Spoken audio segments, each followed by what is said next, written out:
In this video, you will understand how to use a column chart, and a column chart is best for comparing categories or values across different groups.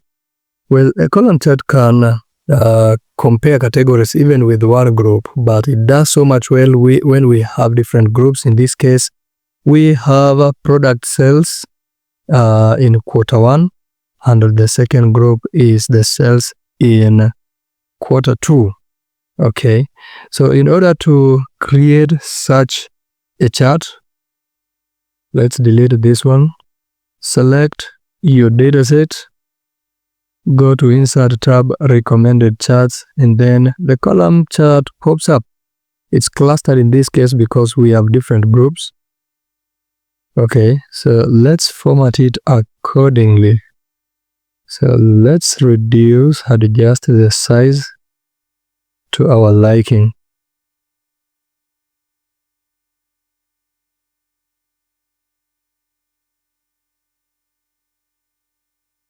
That's better.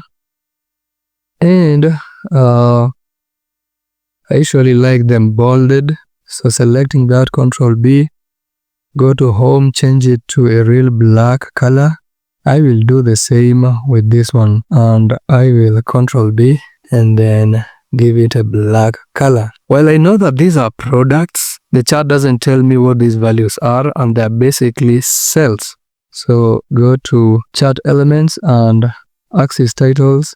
We are interested with the primary vertical, and let's change it to sales, Ctrl B, and I want to give it a green color instead. I usually don't like the grid lines, so I will uncheck the grid lines. What else? And we can change the title to something like, which product is the best seller? Which product